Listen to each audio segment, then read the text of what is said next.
Hi, I'm David, and welcome back to Travel Intently. Now, stop me if this sounds familiar. You buy a big pre-made first aid kit because it looks complete. Now, it might have 100 tiny bandages, but it really lacks what you need when a real trail issue strikes. What I'm going to do is I'm going to show you how to build a smart, lightweight, custom first aid kit that handles most common trail problems, from those gnarly blisters to those deep cuts, all while weighing just a few grams.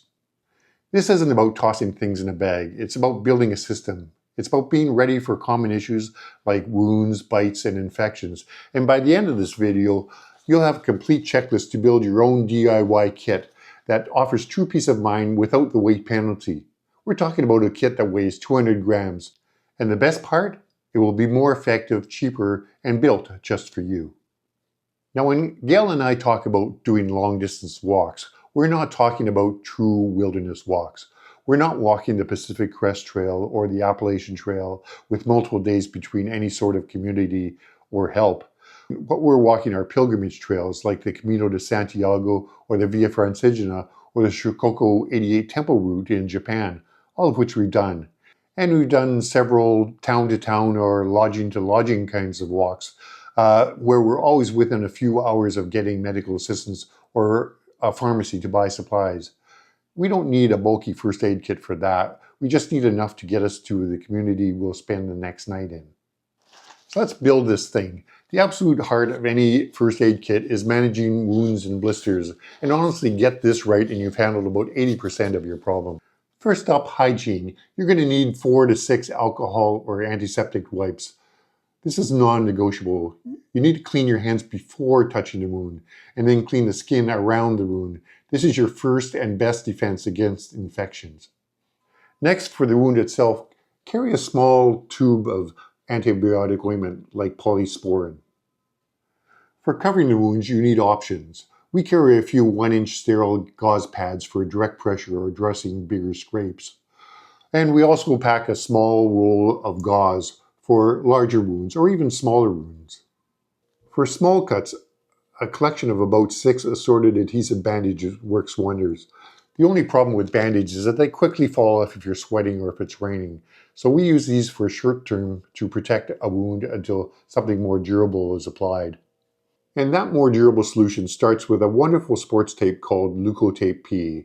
Now, Leukotape has an incredible adhesion that performs well even on sweaty, wet feet and is the ultimate tool for blister prevention.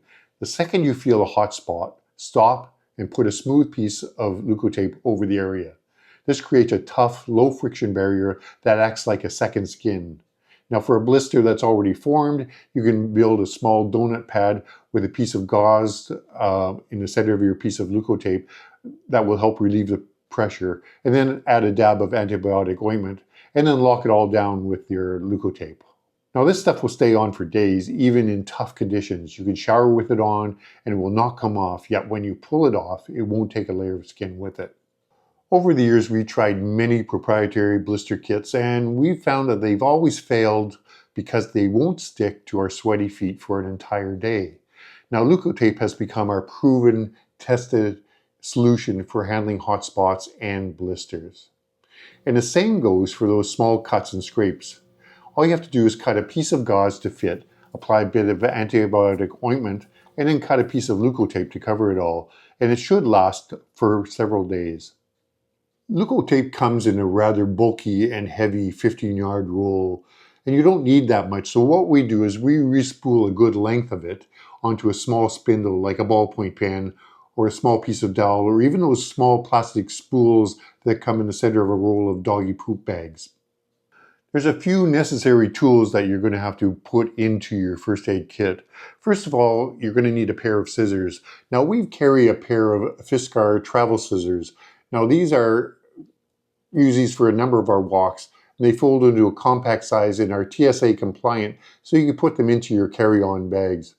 Second, get a small, high-quality pair of mini tweezers. These are essential for getting out those wood splinters, and in a pinch you can use them for safely removing ticks. Third, bring along a safety pin or two. After sterilizing with an alcohol wipe, you can use it to lance a blister. And it's also a multi-use hero for fixing things like a broken strap on your back. Now, because ticks have become such a problem in many parts of the world, we think it's a good idea to carry a small tick removal tool.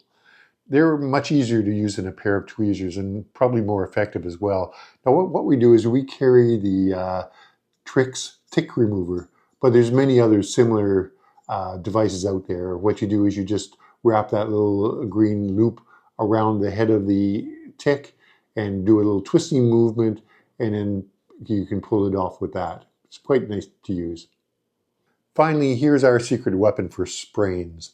It's a small roll of elastic self-adhesive wrap or self-adhering wrap.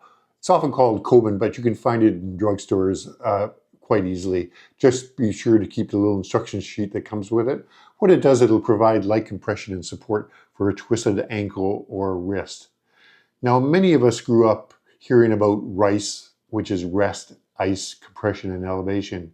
And this is certainly the best course of action when dealing with a sprain, but that's not going to help you in the middle of the forest. So it's best to wrap the ankle or wrist with your self-adhering tape and make your way to the next town. For our purposes on the trail, that C for compression is what this little roll provides, giving that crucial support when you need it most. Your backcountry pharmacy, which includes just those things that you'll need in an emergency while you're on the trail, should be just tiny and simple and clearly labeled. Now, for pain and inflammation, we carry a small amount in a small Ziploc bag of 200 milligram ibuprofen, and that's for sore muscles and for swelling and for pain as well. And we also carry a little roll of Benadryl, which contains diphenhydramine, which will handle things like bee stings or those surprise rashes that you might happen to get. Our Hyperlite backpacks and pods make for a waterproof container. So our first aid kit goes inside one of our pods, and that pod then sits at the very top of our backpack where it's easily accessible. However, if your backpack is not waterproof, you may want to put your first aid kit inside a large Ziploc bag just to protect it. This kit is your starting point. Before every trip, think about the specifics. Remember, our kit is suitable for a hotel-to-hotel kind of walk. If you're camping for multiple days in a row, you'll need to consider increasing your supplies based on the duration you're away from civilization and the size of your group. And we all have our own personal needs as well that need to be accommodated. I, for example, will never leave home without Imodium. These are all separate needs apart from your first aid kit, so you'll have to determine the best way to carry them based on how accessible they need to be while you're on the walking trail. Now, you notice that this kit does not have advanced trauma gear like tourniquets or hemostatic gauze. These items require specific training like a wilderness first aid or a wilderness first responder type of course. And certainly I would never, without any training, want to apply a tourniquet to myself or anybody else for that matter. So the golden rule is never carry anything that you don't know how to use to start with. So there it is, a complete feather light and seriously effective first aid kit that you built yourself. And it weighs just 200 grams. It lives in a waterproof bag and it's organized so you can grab what you need when you need it. And you've gotten rid of all that dead weight and the fluff and replaced it with a smart, personalized system that will handle most anything that the trail throws your way. You now have a kit that's lightweight, cheap to build, and perfectly tailored to you. You have peace of mind, not because you are hauling a pharmacy, but because you're carrying the right things and you know exactly where every single item is in there, and you also know how to use them. Now, I want to hear from you because this is a community of shared knowledge. What's the one must-have item in your personal first aid kit that I didn't mention? Let me know in the comments below. Your experience helps us all to become safer, smarter hikers. And if you did like this video, please by all means hit that like button. And if you're not already, please consider subscribing to Travel Intently. We've got many more adventures to come, including our walk along the Michinoku Coastal Trail in Japan coming up very soon. So in the meantime, please hike safe and we'll see you on the trail.